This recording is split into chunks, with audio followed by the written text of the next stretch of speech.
အနန္တ၅ပါးကိုရှိခိုးပါ၏ဖျား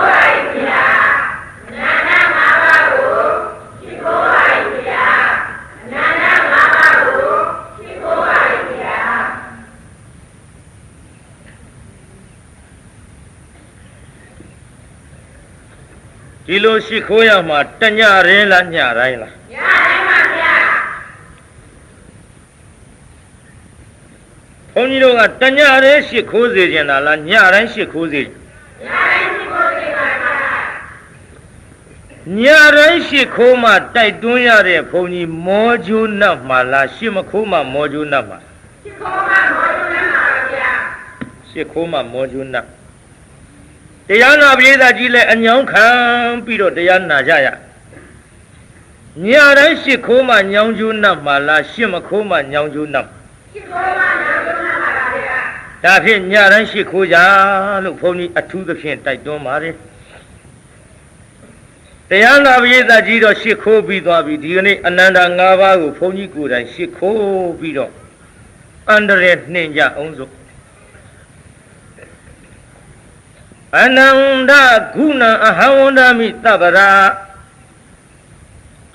အနန္တဂုဏတေဇေနမမကာယေသဗ္ဗရောဟောသဗ္ဗသောကောသဗ္ဗအန္တရာယောခိပံဝိနာသန္တုဧတညတိကိစ္ဆာအမုံမိဩကာသေတိဋ္ဌာဟိအနန္တဂုဏဖယားကုံတရားကုံသံဃာကုံနှင့်မိကုံဖကုံဆရာသခင်တို့ဤဂုဏတော်ကိုသဗ္ဗရာတရားဟောရဘယ်ခါမဆိုင်အခါတိုင်းတရားဟောရဘယ်ခါမဆိုင်အခါတိုင်းဆိုတာဘုန်းကြီးတို့တရားကနေတိုင်းဟောတရားဟောခံဤမှာဘုန်းကြီးကိုယ်တိုင်အခက်မသိလို့ရှင်းမခိုးနိုင်လဲပဲတနေ့တနေ့ကိုအနန္တ၅ပါးရှင်းမခိုးတဲ့နေ့မရှိရအောင်ဘုန်းကြီးတို့လည်းအထူးသဖြင့်သတိရတိုင်းဘုရားကိုယ်တော်မြတ်ကြီးနဲ့အနန္တ၅ပါးကိုရှင်းခိုးနေကြဖြစ်တယ်ဒါကြောင့်သဗ္ဗရာလို့ဆိုလိုက်သဗ္ဗရာတရားဟောရပဲခါမဆိုင်အခါတိုင်းဝန္ဒာမိတရားဝင်မစခင်စိတ်ကြည်လင်အောင်လမ်းရှင်ပြည်ဖြိုးလက်ဆက်ပြထိတ်မှမိုး၍ရှီခိုးကြောလိုက်ပါ၏ဖယား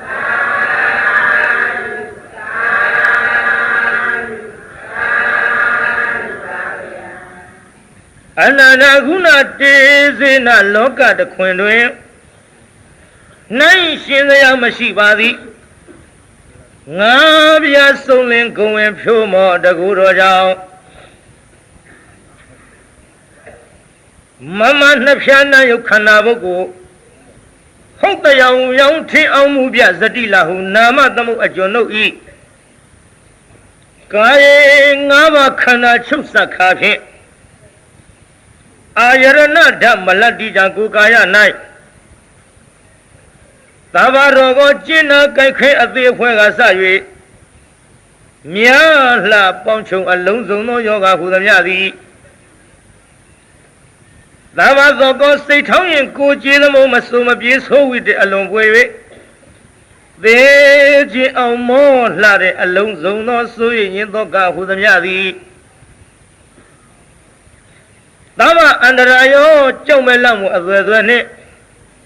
ရင်ဝဲထိတ်တုံးနှလုံးခုံယိုးကန်စားတာတကယ်ညှို့တတ်တဲ့အလုံးစုံသောအန္တရာယ်အမျိုးမျိုးတို့သည်ခိပံပိကြပေါ်တွင်ရေမတင်သောခုပင်မကြလင်းမြန်စွာဝိနာသန္တုတရားတော်ပင်ဆင်းရဲရောက်မှတွင်တွင်ကြီးပြောင်းပြကြပါစေကုန်သတည်းဝိနာသန္တုတရားတော်ပင်ဆင်းရဲရောက်မှတွင်တွင်ကြီးပြောင်းပြကြပါစေကုန်သတည်းဧသအနန္ဒမိုးဆွေကဖြိုး၍မညှို့စေရဤဒီသာလျင်သဗ္ဗဝေရိယောသိမ့်သမကမြတ်လပေါင်းချုံအလုံးစုံသောယန္တုဟူသမျှတို့ကိုညတ္တိညာပနံနိကလေယမနေပေါင်းတေချာမယွင်သိစေခြင်းပေသည် ရေသာတရားဓမ္မဟောပြနေမုတ်ချမသွေသွားကြပါလေအမုံမိဩကာသေဤမှဝေကွာတော်ရအရ၌တိဋ္ဌာဟိဒေါသတွေရုပ်သိမ်း၍ဆုံးတိမ်ပေခွာတည်နေကြပါစေကုန်သတည်း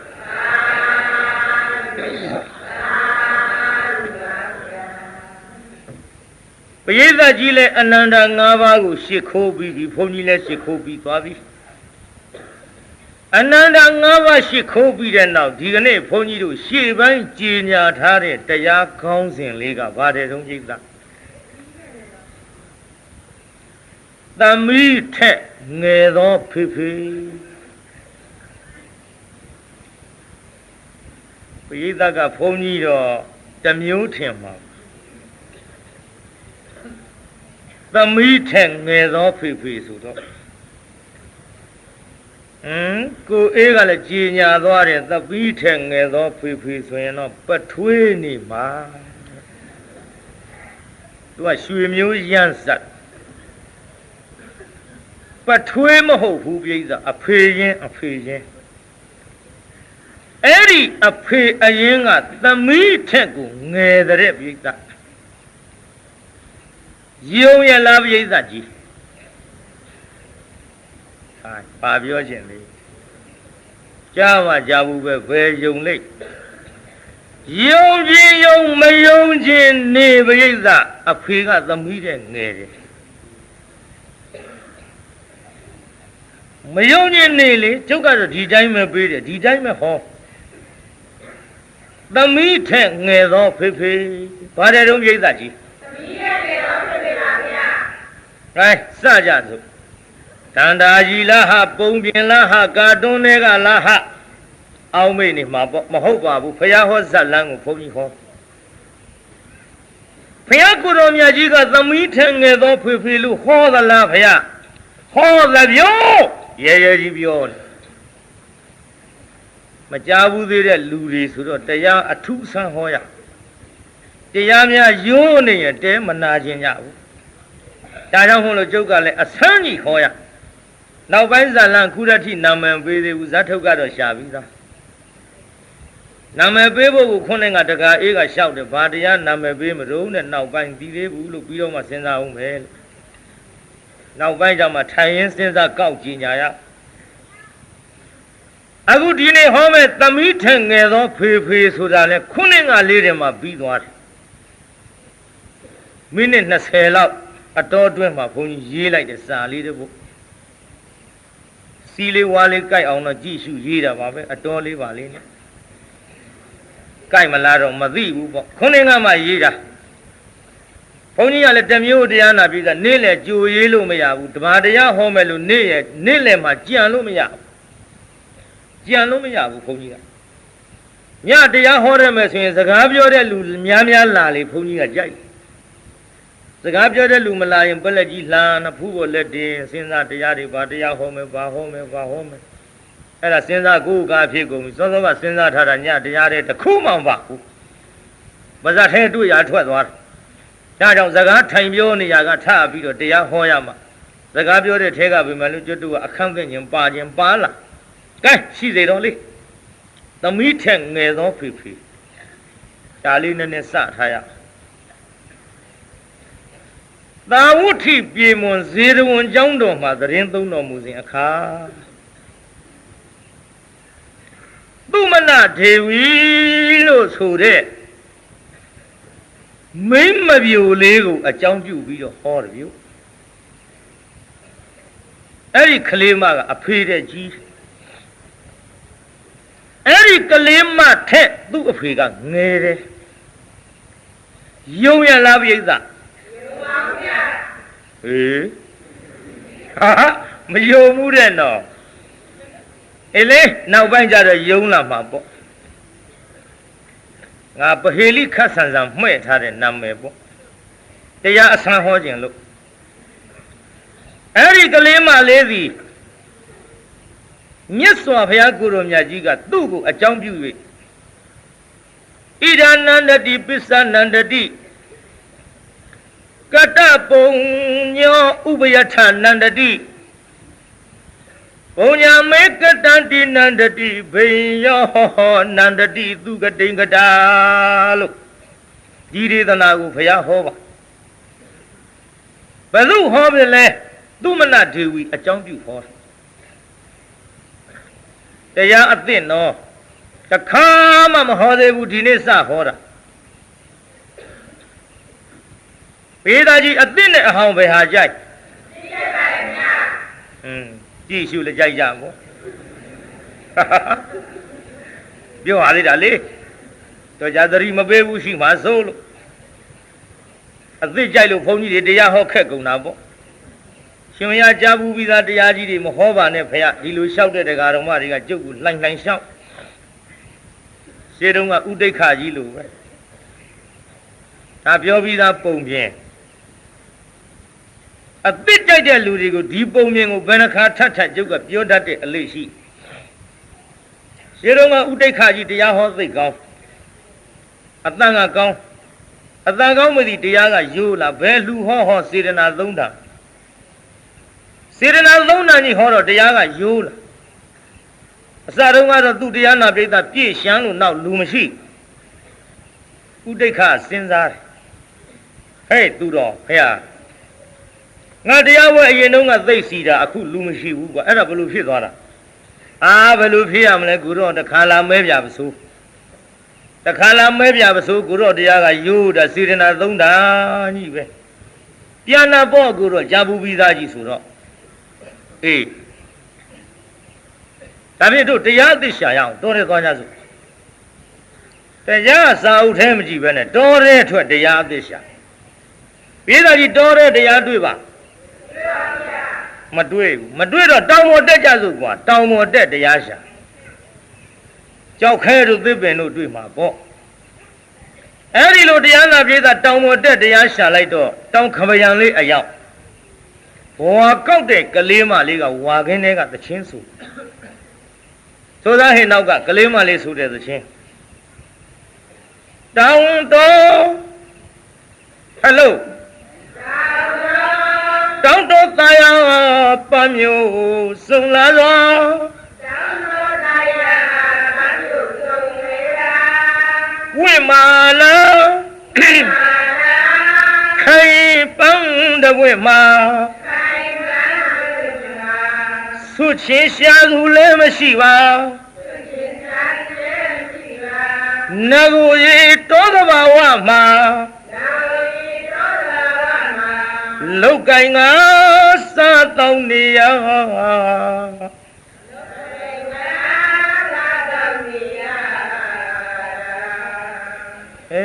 ဟန်ကြသွားပြီနော်ဝါကောင်းသမပရိသတ်ယူတရားလားသချင်းလား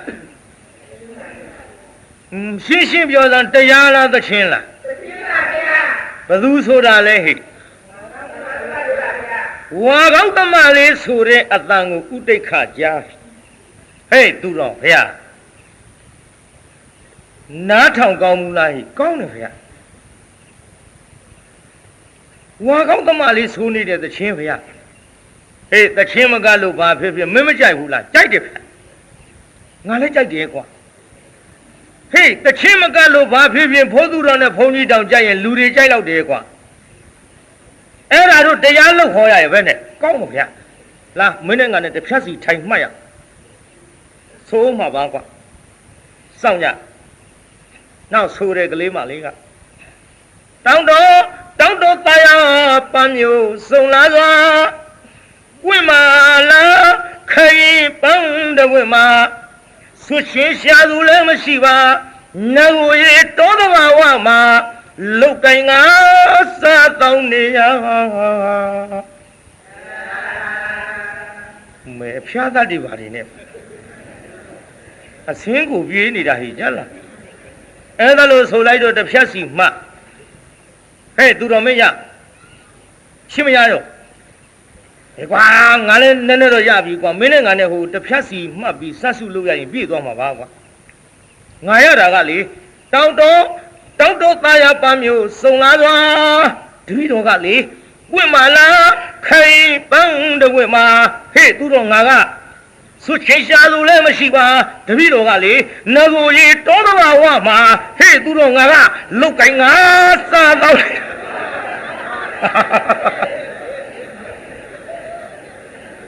ကိုင်းတချင်းတစ်ပုတ်ပြေးသွားရောပိဿာကြီး2ယောက်စတာပြေးဘူးလားပိဿာပြေးသွားတယ်ပိဿာအဲ့ဒါလို့ပြေးသွားတော့ကိုင်းเจ้าပြန်ကြစို့မနေ့ဖြင့်ကမောင်တုတ်ကြီးလူကလည်းပင့်ထားတယ်ကွာအေးမောင်တုတ်ကြီးလူကပင့်ထားတော့တရားသိဟောလိုက်မယ်ဆိုတာမောင်းနဲ့ကြီးညာကွာကြီးညာကွာဆိုတော့သူတော်ကမောင်းလေးနဲ့ဓမ္မမိတ်ဆွေပေါင်းတို့ခင်ဗျာဆရာတော်ဥဒိဋ္ဌသည်မောင်တုတ်ကြီးရဲ့အလူမမနဲ့ဖြင့်ကတရားပွဲတရားဟောချီးမြှင့်မှာဖြစ်ပါသဖြင့်အရင်တုန်းကလို့တခါလာမယ်ဗျာပစိုးတရားယိုစေတနာသုံးတာမဟုတ်တော့ပဲတရားအသိဆမ်းမြဟောမည်ဖြစ်၍စောစောနေရအောင်ကြွတော်မူကြပါခင်ဗျာလှဲ့ဖိတ်လိုက်ဟေးအသိတဲ့ကွာအမှန်တော့ဥဒိဋ္ဌကြီးကအတန်ကောင်းတယ်ကွာတရားယိုနေလို့ဟေးအသိတဲ့ကွာအသိတဲ့ကွာဆိုတော့မန္တထဲလူတွေရှမ်းလာနောက်တရားနာပိသဟိုမန္တထရန်နေခွာပြရမန္တကားတွေဖြုတ်ပြရစီလိုက်တာကြိတ်နဲ့ဘုန်းကြီးကတရားဝဲစဘုသူတော်ကလည်းဘေးနာကထိုင်းလို့ပေါင်းတို့ကြီးဖေဟာမင်းလေးယခုချွေးနေစာလေးတဲကရှိစုမဲ့စုလေးထုတ်ပြီးတော့လှူရတဲ့ကိစ္စအဲ့ဒီလိုလှူတဲ့ကိစ္စမှာစေတနာသုံးတန်ပြတ်ထမ်းပြီးတော့မင်းလှူတာကွမင်းအလှူကအေးလှူလားအပူလှူလားဟဲ့ဖေဟာအဲ့ဒါနားမလဲဘူးဖေဟာဟောအပူလှူဆိုတာကျွေးယူလှူတာပေါ့ကွငွေကူမျောပြီးတော့ဘိဿာ1000တော့ရိုက်ကန်းထားတာပဲအကုန်လုံးလာရင်တယောက်ကိုဘယ်လောက်သွားနဲ့တွက်တော့အလေကျွေးလေးတော့ပြေကောင်းပါရဲ့နဲ့အဲ့ဒါလိုငွေကူမျောပြီးလှူတဲ့အလှူကအပူလှူကွမိမိရှိသမျှလေးနဲ့အပြက်လှူတာမုတ်တစာကြီးအဲ့ဒီဒါနကအေးလှူကွဟာတပည့်တော်ငွေလေး900ရှိတာအပြက်ပါဗျာကျွေးမယူဘူးဗျာအကူမခံဘူးဗျာအေးကောင်းတော့ကွမင်းမလှူသေးရှင်းမဆကကြံစီတာပုပ္ပစေရနာခေါ်တယ်ကွလှူစေကာလမှာမုံစစေရနာခေါ်တယ်ကွလှူပြီးနိဗ္ဗာန်ထီအောင်ဝမ်းမြောက်ရမယ်ကိစ္စကြီးကအပရစေရနာခေါ်တယ်ကွအစချီလိုက်တော့လူတွေလှုပ်ဖြစ်လာဘာထူးတော့ကွာတရားအသစ်တဲ့တခါလာလဲစေရနာသုံးတာဟဲ့ပြန်ရစို့နောက်ကလူတဝက်လောက်ကလစ်ဘုသူတော်မကျေနပ်ဘူးခက်တယ်ငါခုတော်ကြီးနဲ့တော့လူတွေပြန်ကုန်ပြီပြန်လာလည်းကြည့်မထင်ပါဘူးရတောင်ကြီးပိတ်လို့ဆိုဟောနေကွာကြဟုတ်သားပဲစေရနာသုံးတာကြီးဟောပြန်ရမှာပေါ့ငါတောင်ပြင်းလာတရားသိမေ့နေတယ်နဲ့တူတယ်နည်းနည်းလေးတော့သတိပေးဦးမကိုတော့တောင်တော်ဘုန်းကြီးကြားသေးဘူးကိုတော့တောင်တော်တရားဂါထာအသစ်ဖော်ပေး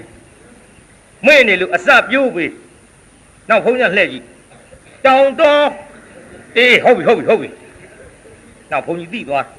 ဩတရားနာပြည်သာဒါနပြုတယ်ဆိုတာစေတနာသုံးနာမပါပြီးကိုမပြီးလို့ဒါအနည်းငယ်မျှပြောတာဒီတရားကရိုးနေတဲ့တရားသိဟောကြစို့တရားသိဟောကြစို့ဆိုတော့ပြန်သွားတဲ့လူတွေကခြေလှမ်းလေးတွေတွန်းသွားဟေးကောင်းနေအသစ်တယ်ကွာအသစ်ဆိုနောက်ပြန်လှည့်နောက်ပြန်လှည့်လာတော့မှဥဒိဋ္ဌကကဲတရားသိဟောခြင်းလုံးလို့ဘုန်းကြီးတို့လည်းနားနဲ့ခင်ပြင်းရှိတာနဲ့တော်တဲ့ထွက်သွားတော့နှင်းကြီးဆန်းထားတဲ့သစ်ပင်ကလေးတွေစိမ့်လာဆူပြေသွားမြင်လိုက်ရတော့တော်ရန်တောင်တန်းလေးကြည့်ပြီးတော့ဂါထာလေးတပုတ်စက်ခဲ့တယ်ပြိဿအဲ့ဒီတရားအသိဟောမလို့ဂါထာဆိုတော့လူတွေကနားစွင့်ထောင်ရစပြီးတော့ဘုန်းကြီးကဂါထာတရားအသိဆိုပြီးတော့ online တောင်းတော်တရားပန်းမျိုးစုံလာစွာဝိမာလာခိုင်ပန်းတဝိမာဆွချင်းရှာသူလည်းမရှိပါငကိုရီတောတဘာဝမှာလုတ်ကိုင်ငါစားတောင်းနေရ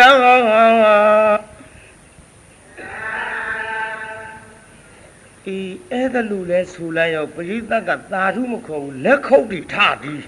ပရိသတ်ကသာဓုမခေါ်ဘူးလက်ခုပ်တီထလာအဲ့ဒီနောက်လေဥဒိဋ္ဌာအဲ့ဒီနောက်လေဥဒိဋ္ဌာကြီးဘယ်လိုဖြစ်သွားတုံးဆိုတော့အတော်ကောင်းတဲ့တရားကိုကွာတဲ့ဟေးတရားကောင်းတော့ကွာအဲဆိုတော့သခင်ကောင်းတယ်ပြောတော့တရားကတောင်းတခြားဖင်တခြားပေါ့နော်ဂျန်လီကန်တို့လည်းဆိုတော့သခင်ကောင်းတယ်ပြောတော့တရားဒါပေမဲ့လို့စားတောက်တာလောက်နဲ့တင်မပြီးပဲနဲ့လောကုတ်တရားဘဟုတုတတပိုင်းထားလို့လောကီဘဟုတုတကတက္ကန္ဓနဲ့လူငယ်နောက်ပေါက်ကလေးများမပြင်းရအောင်ဟောလာတဲ့ဘုန်းကြီးဆိုတာသိကြသဖြင့်ယောက်ျားရောမိန်းမရောကလေးရောလူကြီးရောဝိပဿနာသမားရောလက်ခံပြီးတော့နားနေတဲ့တရားတွေပါပြိဿမှန်ရလားပြိဿကြီးမှန်ပါဗျာဒါကြောင့်တရားအသစ်ပဲဟောကြပါစို့ဟောကြဆိုခုတည်းထိဟောသေးဘူးအဲဆိုကြည်စမ်းပြိဿပါတယ်ဖခင်ကြီးကသမီးကလေးထက်ငယ်ပဲကြားဘူးကြရဲ့လားလောကလူများမယုံနိုင်စရာပဲကဲဖခင်ကြီးတဲ့သမီးကကြီးတဲ့ပရိသတ်ကြီးကြားမှကြားဘူးပဲလောကလူတွေယုံနိုင်မှာမလားမယုံနိုင်တဲ့တရားအဆန်းလို့ဟောတော့လေဘယုတ်ဒုက္ခမထင်နဲ့ဘုရားဟောတဲ့ကျမ်းဂန်ကထုတ်ထားတယ်။ဗါတဲ့ဆိုသားမဖခင်ကြီးကသမီးကလေးထက်ငယ်ပဲကြားဘူးကြရဲ့လားလောကလူများမယုံနိုင်စရာပဲယုံခြင်းယုံမယုံခြင်းနဲ့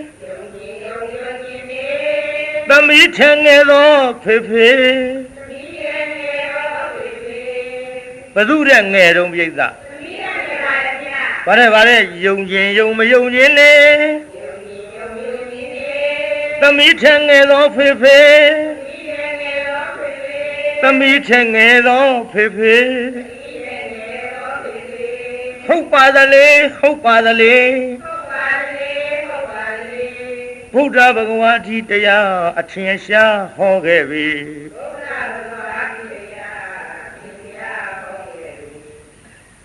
လောကလူတွေလောကလူတွေအတန်နဲ့နေလို့ဟဲ့သိနေကြတာဖေဖေသိနေကြတာဖေဖေအသက်ကြီးတာတော့ဟုတ်ပါသလေဘယ်နည်းနဲ့မှမငြင်းနိုင်ပါပဲအသက်ကြီးတာတော့ဟုတ်ပါသလေဘယ်နည်းနဲ့မှမငြင်းနိုင်ပဲအတန်ကဒီလိုမှမှန်ပါကိုခုနကမှရေးထားတာဆိုတော့လေငါအတန်ကနည်းနည်းလေးပြောင်းသွားဗါတဲ့သို့တော်လေဒီသချင်းကဇာလန်းမဟောသေးပဲနဲ့အဆုံးဆိုလို့မဖြစ်သေးဘူးဟာသိကုန်ပါဆိုလို့ဗါတဲ့နောက်ကပြန်လိုက်စမ်းပါဖခင်ကြီးကသမီးလေးထက်ငယ်ပဲကြားဘူးကြရဲ့လားလောကလူများမယုံနိုင်ကြပဲယုံခြင်းယုံမယုံခြင်းနဲ့သမီးထက်ငယ်သောဖေဖေသမီးထက်ငယ်သောဖေဖေဟုတ်ပါသလေဟုတ်ပါသလေဘုရားဘဂဝါဒီတရားအထင်ရှားဟောခဲ့ပြီ လောကလူတွေသိနေကြတာဖေဖေသိနေကြတာဖေဖေအသက်ကြီးတာတော့ဟုတ်ပါသလေဘယ်နည်းနဲ့မှမငြင်းနိုင်မေဘယ်နည်းနဲ့မှမငြင်းနိုင်မေ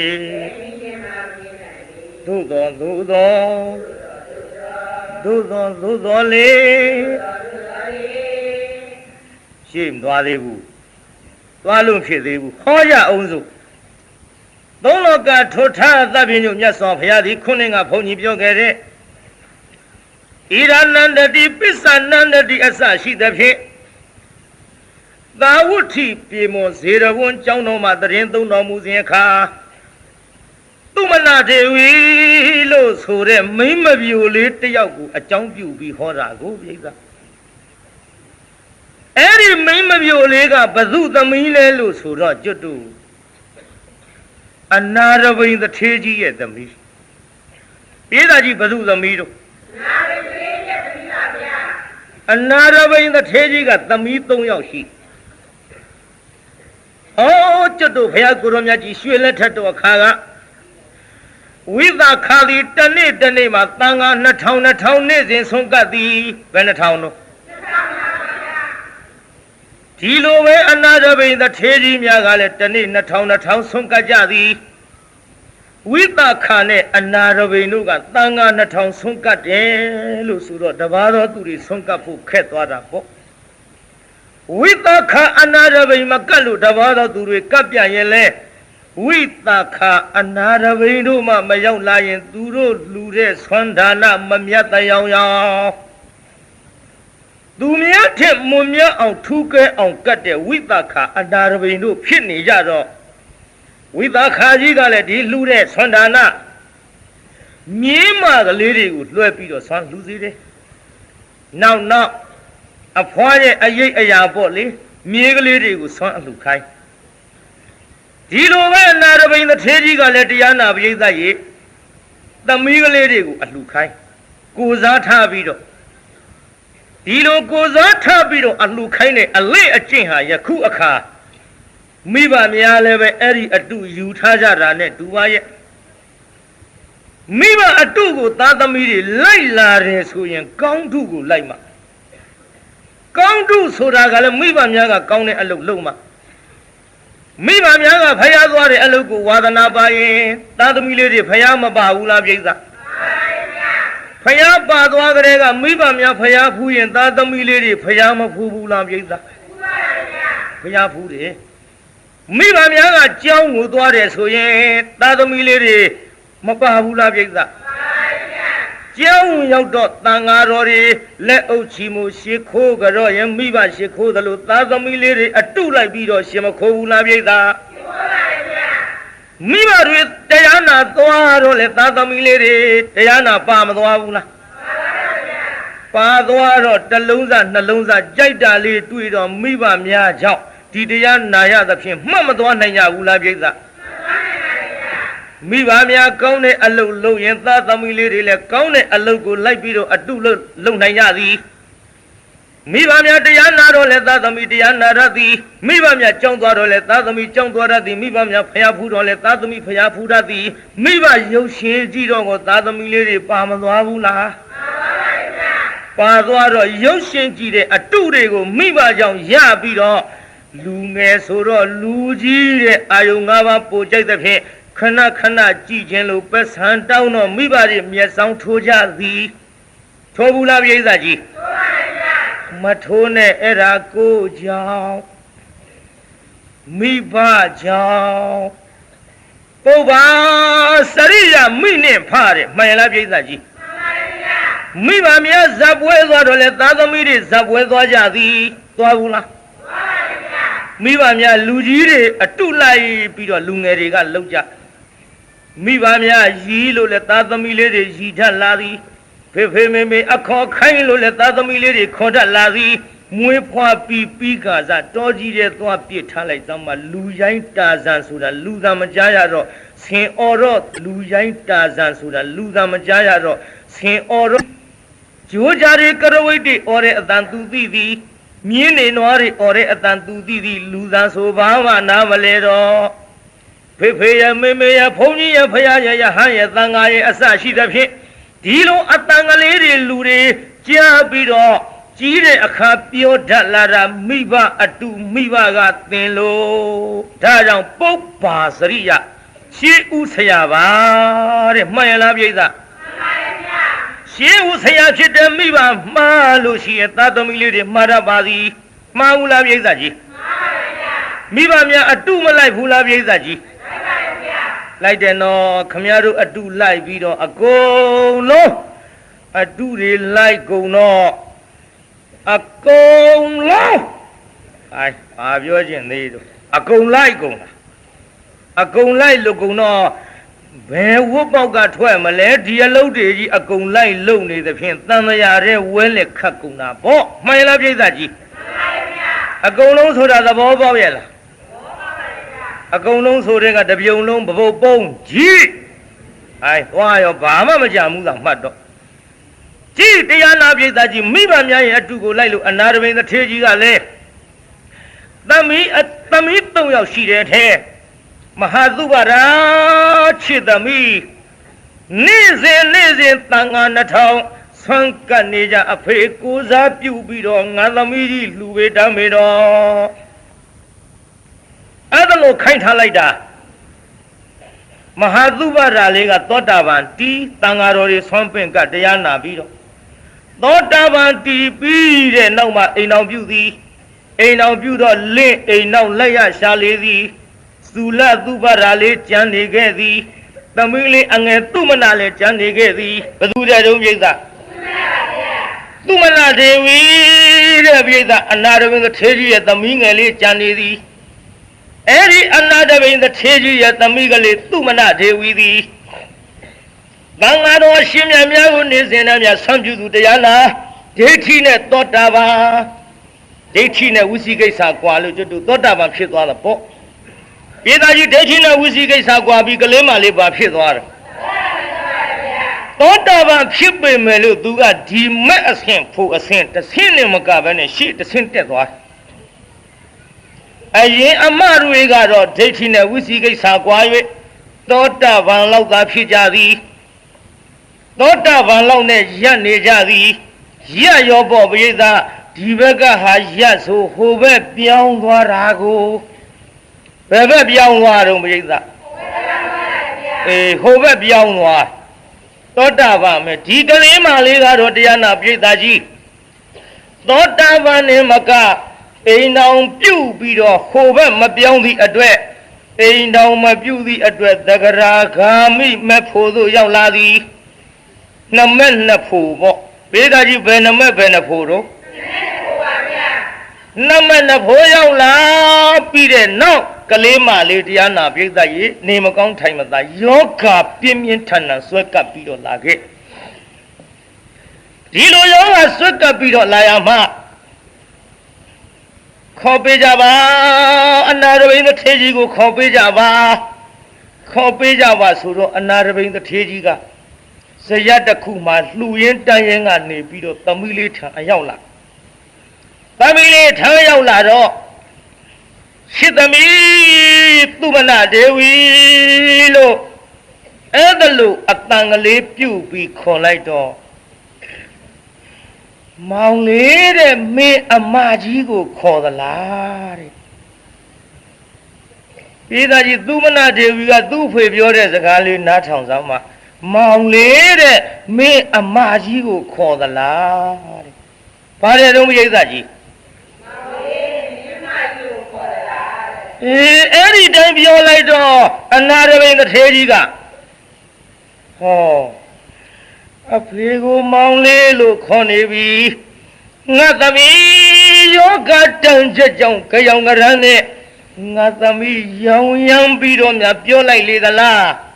မောင်လေးတဲ့အမကြီးမရောင်ရမ်းမှာဘူးတဲ့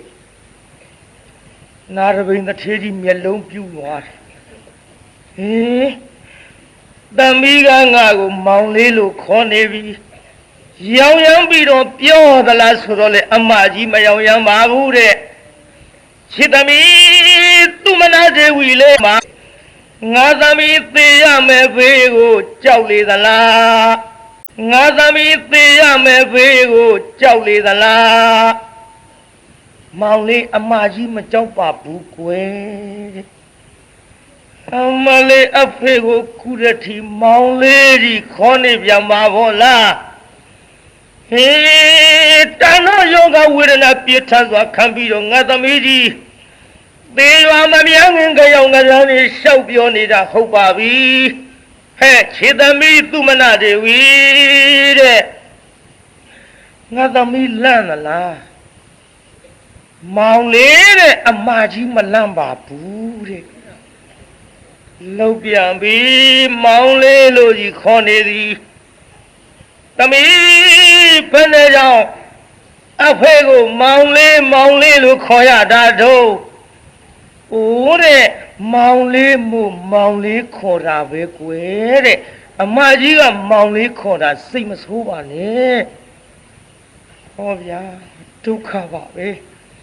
ဟေးတန်တော့ငါသမီးယောဂဝေဒနာဖြစ်စီလို့အဖေကိုပဲလျင်မောင်လေးလို့ခေါ်တယ်သမီးတတိထားပါကွယ်သမီးရဲ့လို့အပါမှာကပ်ပြီးတော့တယုတ်တရနှစ်ဖူးလေးကိုစမ်းကြည့်လိုက်ဟောသမီးငါသမီးစကားမပြောတော့ပါလားလက်ပဲအောက်လက်ကလေးရှိုးကလေးမလေးရဲ့ခေါင်းကိုသူ့ပေါင်းတော်ထားလို့ပါကလေးတွေပုတ်လို့မင်းစီကလေးလှုပ်ပြီးတော့သမီးအဖေခေါ်နေတဲ့သမီးသူမနာဒေဝီရဲ့မျက်လုံးလေးဖွင့်လာမောင်လေးရဲ့အမမနေရတော့ပါဘူးလှုပ်ပြန်ပြီတမောင်လေးတဲ့လေးနေတော့တာပါပဲလားသမီးငါသမီးပဲလို့တော့ခုတည်းချီမောင်လေးခေါ်နေတာတော့အိုးမင်းငါတဲ့ငယ်လို့မောင်လေးခေါ်တာပါကွယ်ငါမောင်လေးရဲ့ဒုက္ခပဲခုတည်းချီမောင်လေးခေါ်တော့မလားတန်တော့ငါသမီးကြီးပြေပါဘူးသွားတော့မယ်လေတူပါရဲ့တတိထားလေဟင်မောင်လေးမမမျက်စိတွေပြားလာပြီကွယ်မောင်လေးရဲ့မျက်နှာဝမမြင်ရတော့ပါဘူးမနေရတော့ဘူးထေမောင်လေးသေမဟာသေးဘုန်းကြီးမသက်တာဘူးသေမလူကသေမှာပဲကံပြေးသားကြီးသူမနာဒေဝီလေးသေပါလားသေပါဗျာအဲ့ဒီတော့ကမှအဖေလို့သူခမညာကသမီးသူမနာဒေဝီမိမလိမ္မာကြီးဟောမဟာသူဘရဆူလဲသူဘရခေါ်တဲ့သမီးနဲ့ရောက်အိမ်တော်ပြုဝေမယ်လို့ဟောဒီသမီးအငယ်အိမ်တော်မပြုဘဲနဲ့အဖေလုတ်တဲ့အလုပ်ကိစ္စကြီးနဲ့ပြုပြီးတော့လာခဲ့တဲ့သမီးဟာပါလေခုတော့ငါသမီးကြီးအဖေပြသွားပါဘောလားအလိမ္မာဆုံးကြီးအဖေကိုထားပစ်ခဲ့ပါဘောလားရဲ့လို့သမီးရတနာရဲ့လေအထီးတန်ကဖခင်ကိုထားခဲ့တော့မှလားဟာတန်ရောစီများအကျဉ်းသားတွေစုံလှကြီးရဲ့မြင်လာပုံသွေးတန်တွေကနောက်လူအောင်ပါသမီးရဲ့သူမနာမလေးအဖေမတော်ထောင်ရှူစာနာကတဏငါသမီးကြီးသူမနာဒေဝီကိုသာငိုလိုက်တဲ့အဖိုးကြီးဗျာအနာရဝိန်ကြီးပြေးတာဘသူကြီးတော့ငိုနေတာငိုပြီးတော့ပူဆွေးဒုက္ခတွေရောက်ပြီးတော့ကမှသမီးကလေးအလောင်းကိုတင်းကြိုပြီးတော့ခါမြတ်စွာဘုရားထံရောက်လို့မြတ်စွာဘုရားတပည့်တော်သမီးသူမနာဒေဝီမရှိတော့ဘူးဗျာတပည့်တော်သမီးသူမနာဒေဝီမရှိတော့လို့တပည့်တော်အပူသောကတွေရောက်ပြီးတော့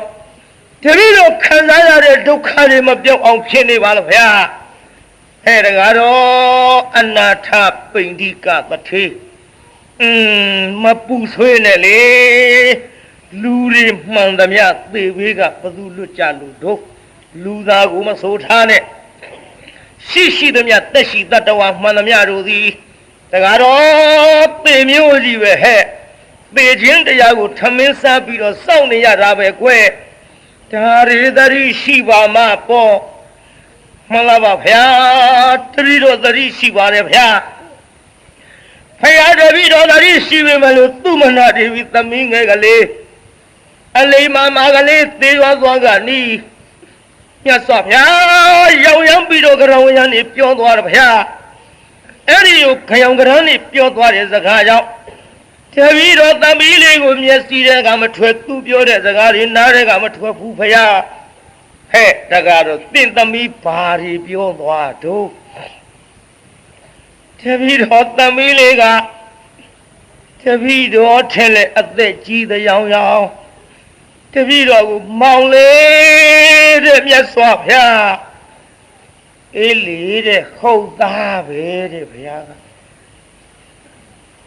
ဘုရားမဖယားနဲ့ကွယ်ဟုတ်တယ်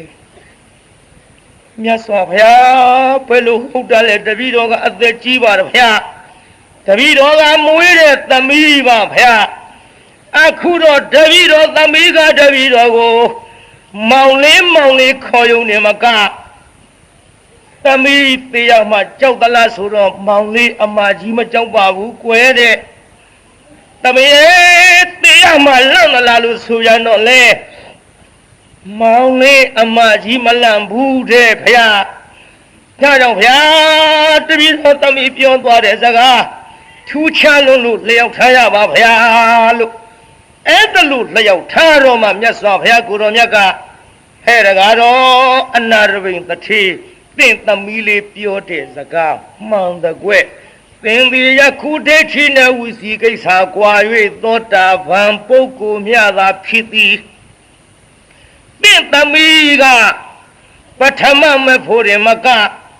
သဂရာဂာမိမဲ့သဂရာဂာမိဖို့သို့ရောက်၍လောကီမှာအဖေကအသက်ကြီးသမီးကငယ်တာမှန်တော်လေလောကုတ္တရာအဖြစ်ကြည့်လိုက်ပါကဒုတိယမဲ့အရှင်ဖို့အရှင်သဂရာဂံဖြစ်နေပါသောကြောင့်အနာတပိသင်ကသောတာပန်ဖြစ်ခြင်းကြောင့်သင်နဲ့မဲ့အရှင်ဖို့အရှင်ရင့်ပြီးတော့သင်တဲ့ကုဏဝုဒ္ဓကြီးလို့မောင်လေးလို့ခေါ်သွားတာကွယ်ဘုရား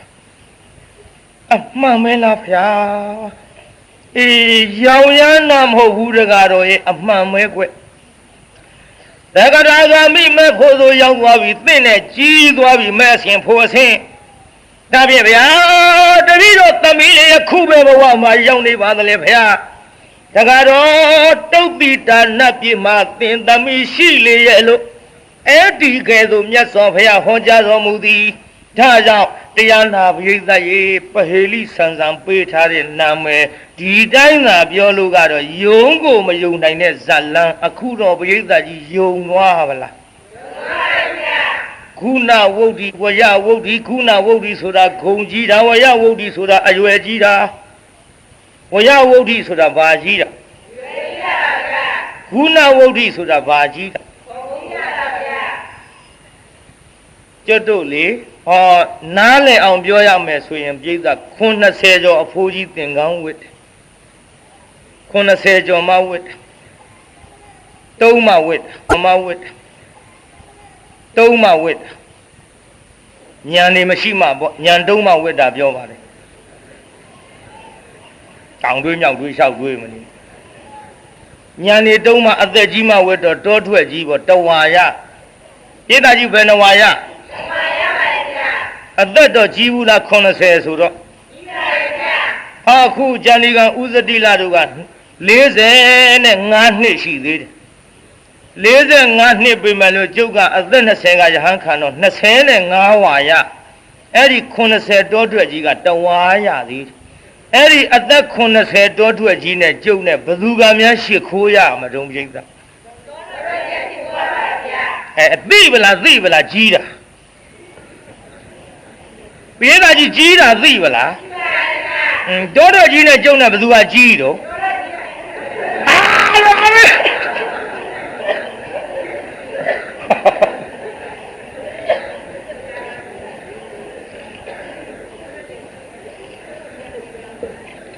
အဲ့ဒါကြောင့်ပဟေလိဆန်ဆန်မှဲ့တဲ့ဇတ်လမ်းမှာဆိုမှ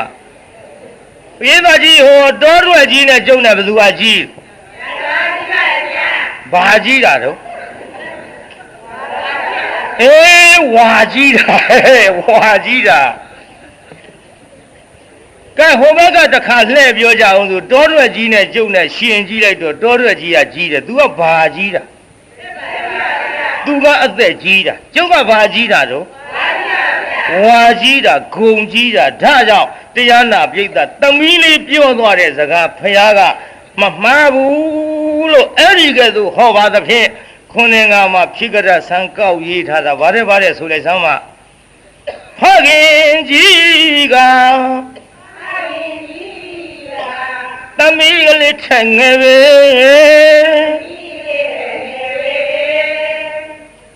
လိုက်နော်နောက်ကလူတွေကြောင်ခိုးမနေနဲ့ကြားဘူးကြရဲ့လား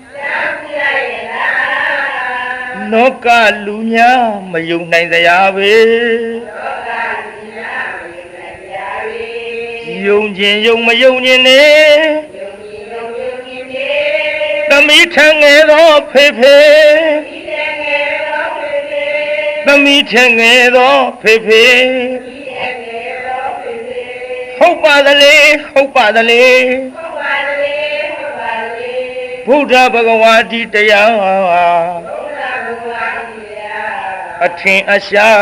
ဟောခဲ့ပြီလောကလူတွေသိနေကြတာဖေဖေသိနေကြတာဖေဖေအသက်ကြီးတာတော့ဟုတ်ပါသလေဘယ်နည်းနဲ့မှမငြင်းနိုင်မေသို့သော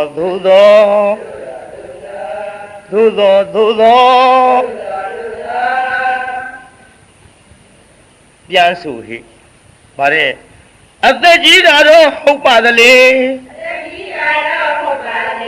ဘယ်နည်းနဲ့မှမငြင်းနိုင်မေ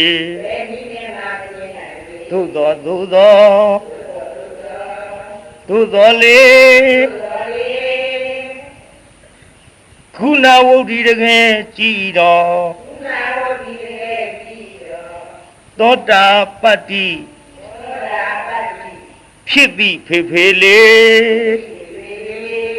သမီးဖြစ်သူသက္ကရာကောင်အစီမို့ပြေးကအဖေကဘာတော့အဖေကသောတာပန်သမီးလေးကသူကတရားနာပြေးတာမဲဆင့်ဖို့ဆင့်မြင့်မနေဘူးလားမြင့်ပါဗျာဗါတဲ့ဆိုလိုက်ဆောင်မခုနာဝုဒ္ဓိတကယ်ကြည်တော်သောတာပတ္တိဖြစ်သည်ဖေဖေလေသမီးဖြစ်သူသက္ကရာကောင်အစီမို့မဲအဆင့်ဖို့အဆင့်ကြီးရင်ပါသည်လေ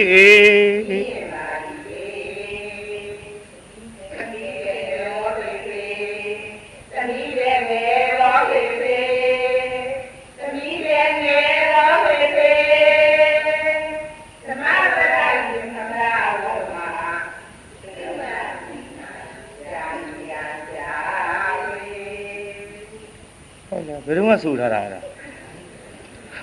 အကြလာပါဟေး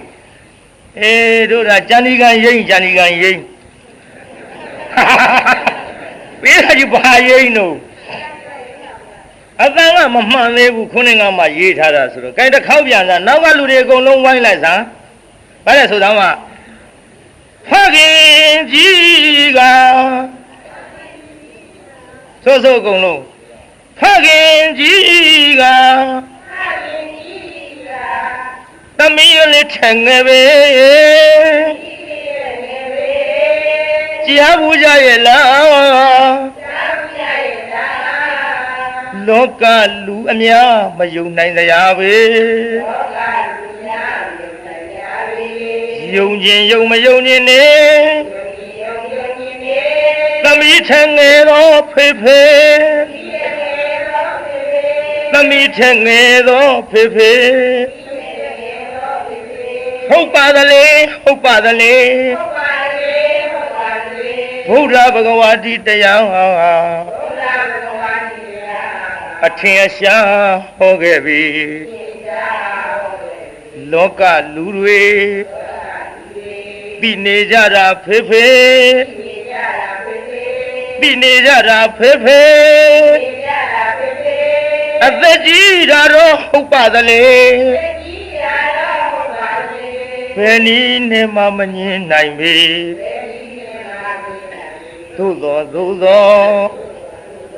သို့သောလေခုနာဝုဒ္ဓိတကယ်ကြည်တော်သောတာပတ္တိဖြစ်သည်ဖေဖေလေသမီးဖြစ်သူတဂရကံအစစ်မို့မဲ့အဆင့်ဖို့အဆင့်ကြီးရင်ပါသည်လေ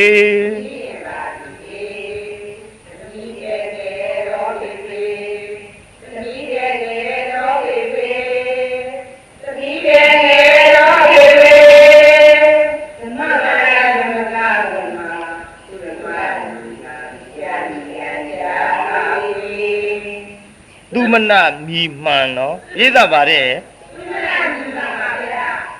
အဲ့ဒီတော့မြတ်စွာဘုရားသခင်ကိုတော်မြတ်ဟောသည့်အတိုင်းပြန်ကြည့်ရင်ဒီကနေ့ပေးထားသောနာမည်ကဘာတဲ့တုံးပြိဿဇလန်း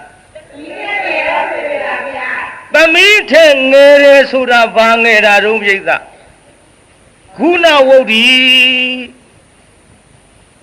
ခုနဝုဒ္ဓီသမီးကကြီးလို့အဖေလို့သူကဂုံအားဖြင့်ငယ်ပါတယ်ပြိဿဘာအားဖြင့်ဖေကငယ်နေတာတော့မဲ့အဆင့်ဖို့အဆင့်အားဖြင့်ငယ်ဘူးလားပြိဿအသက်တော့ဘသူကကြီးတော့အဖေလို့သူကအသက်ကြီးတာပေါ့ဒီထဲတို့တကာအေးကပထွေးတဲ့သိလဲမသိပဲနဲ့သူကရမ်းဖြေနေကဲသူလည်းခုသဘောပေါက်သွားတော့ပါဒါကြောင့်တရားနာပိဿကြီးဘုရားကိုယ်တော်မြတ်ကမြတ်စွာဘုရားတဲ့အဲ့ဒီအနာတပိန်ကလျှောက်လို့ဘုရားတပည့်တော်ဤသမီးသည်ကောင်းမြတ်သောအလုပ်ကိုလုပ်၍ကောင်းမြတ်သောသူဂတိဘုံဘဝသို့ရောက်ပါသလားဘုရားလို့ဆိုတော့တကားတော့ကောင်းတဲ့အလုပ်လုပ်ရင်ဒီလိုပဲရောက်ရတဲ့ကွယ်လို့ကတ္တပုံညောပြုအပ်ပြီးသောကုသိုလ်ကောင်းမှုရှိသောသူသည်ဣဒာဤပြစ္ဆုတ်ပန်လောက၌နန္ဒတိနှစ်သက်ဝမ်းမြောက်ရ၏ပိဿကောင်းတဲ့အလုပ်လုပ်ရင်ဒီပြစ္ဆုတ်ပန်လောကဝမ်းမမြောက်ဘူးလားပိဿပစ္စတမလုံးလောက၌လည်းနန္ဒတိနှစ်သက်ဝမ်းမြောက်ရ၏သေသွားတဲ့ဟိုဘက်ကဝမ်းမမြောက်ဘူးလားပိဿဥပယထာပြစ္ဆုတ်ပန်တမလုံးနှစ်တန်သောလောက၌နန္ဒတိနှစ်သက်ဝမ်းမြောက်ရ၏ဒီလောကလည်းဝမ်းမြောက်ရတယ်သေသွားတဲ့ဟိုဘက်နောက်ဘဝလည်းဝမ်းမြောက်ရတဲ့မြောက်ရဘူးလားပိဿဒါကြောင့်တရားနာပိဿကြီးမြတ်စွာဘုရားကိုယ်တော်မြတ်ကဥပယထာပြစ္ဆုတ်ပန်တမလောနှစ်တန်သောလောက၌နန္ဒတိနှစ်သက်ဝမ်းမြောက်ရ၏မင်္ဂလာသည်ပုံညာကောင်းမှုကိုကတံတိပြုအပ်ပြီးဟု၍နန္ဒတိနှစ်သက်ဝမ်းမြောက်ရ၏သေသွားတဲ့ဟိုဘက်လည်းဝမ်းမြောက်ဒီဝါလည်းဝမ်းမြောက်ဒုက္ကတေသူကတိဘုံဘဝသို့ဂတ်တော်ရောက်သည်ဖြစ်၍ဘေရောလွန်စွာအတိုက်ထဲအလွန်လို့ခေါ်ပါတယ်မှန်လားပြိဿကြီးဘေရောလွန်စွာနန္ဒတိနှစ်သက်ဝမ်းမြောက်ခြင်းအစီဖြည့်ကြည်ဖြစ်ရာရှာလေတော်သရီ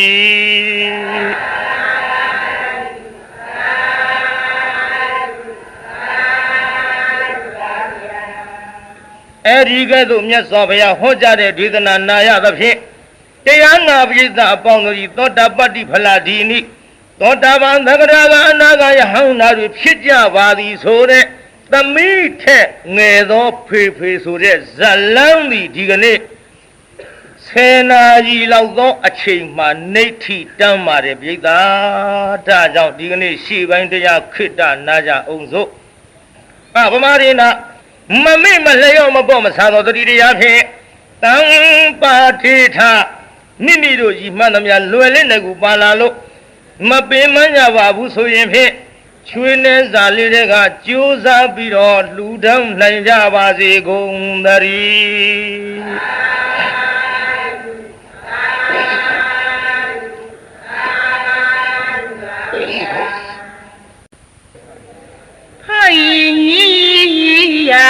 သမီးလေးတဲ့ငယ်ဝေးကြောက်ကြရဲ့လားလောကလူများမယုံနိုင်ရပြီယုံညင်ယုံမယုံညင်နေသမီးရဲ့ငယ်တော်ဖေဖေသမီးရဲ့ငယ်တော်ဖေဖေဟုတ်ပါသလေဟုတ်ပါသလေဘုရားဘဂဝါကြီးတရားအထင်ရှားဟောခဲ့ပြီလောကလူတွေသိနေကြတာဖေဖေသိနေကြတာဖေဖေအသက်ကြီးရတော့ဟုတ်ပါလေဘယ်နည်းနဲ့မှမညင်နိုင်ပြီသို့တော်လေကုဏဝရီရခဲ့ကြည့်တော့သောတာပတိဖြစ်သည့်ဖေဖေလေသမီးလေးမန္တရာကံစမှုနတ်ဖို့အစဉ်ကြီးရင်မာလေသမီးရဲ့ငယ်တော်ဖေဖေသမီးရဲ့ငယ်တော်ဖေဖေသမီးရဲ့ငယ်တော်ဖေဖေဓမ္မဝရယမကဝမသူမနာမိမှန်ကြာနီအံရှာပွေဓမ္မမိတ်ဆွေပေါင်းတို့ခမညာတောင်ငူမြို့ရွှေနှင်းစီပျော်ရန်တေဂီတအဖွဲ့မှတရားတော်ဒေသရှင်မူမူတည်ဆူထားတဲ့ဂျာနီကန်ဆရာတော်ဘုရားဟောကြားတော်မူသည့်အလှဤဏီကုံတရားတော်မှတိရိမာအလှဘယင်မဤတေးအစဉ်ကိုနားဆင်ကြည့်ကြပါစို့လားခမညာ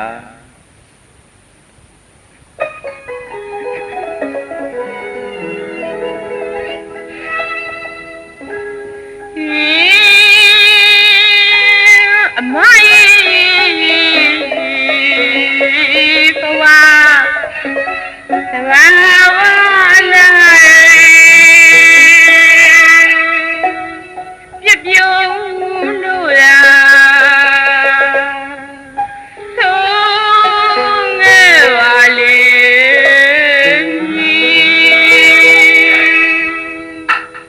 အလောက်မဲ့ပြီးပူရိတာတွေကတနေ့ဝတ်တစ်ထောင်ပြီးပေး၍ထောင်ပြီးမြောင်မြောင်ယောက်ျားတို့သွားလို့ဝိစီချစ်ရှာကြရဲ့ဘူချီစီအခုတော့ပြင်းအဝဲကတွေ့ပြီအမအပတယောက်မကလေး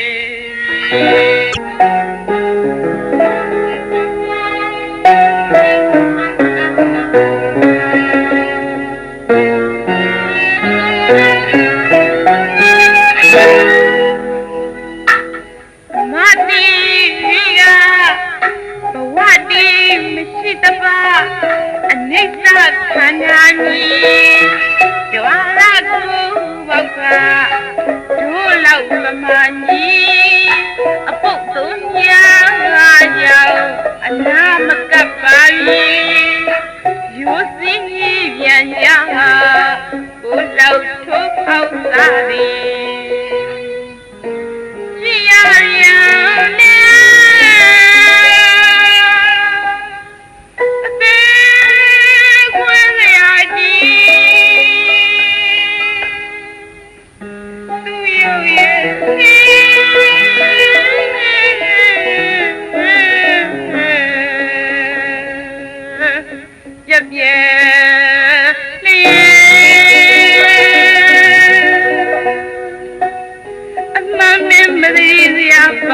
မြတ်ပူရိတာယောက်ျားအတပြားပေး၍ဝဲအလကားတော်မယူရင်တင်းရအဆုံးကြအလောင်းကောင်းမဝရောက်ခါမှာချစ်တဲ့စိတ်တွေပြက်ပြုံးနေချစ်တဲ့စိတ်တွေပြက်ပြုံးနေယောက်ျားလေးတွေပြီးလို့ရှောင်းရှားနေပြီသူခန္ဓာအတော်မချပြက်ပြုံးရပါ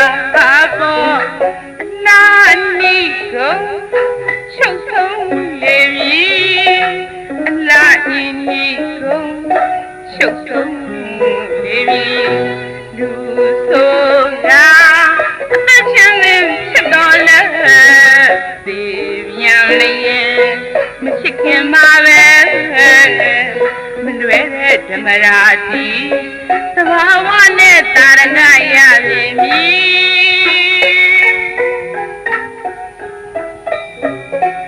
ခန္ဓာနဲ့ရုပ်ဖြစ်ချုပ်ပြီးမှဉာဏ်ဉာဏ်ဟောတဲ့ဒီတရားဝိပဿနာသဘောတရားနဲ့သိမှတတိပြထားသည်အရှိသာဓမ္မခန္ဒီတရားဉာဏ်မီအော်ရှိပါအားရယခုဝခန္ဓာကြီးတကယ်ပြပြုံးလို့လားမိကုန်ပြုံးမှသူငါမှာ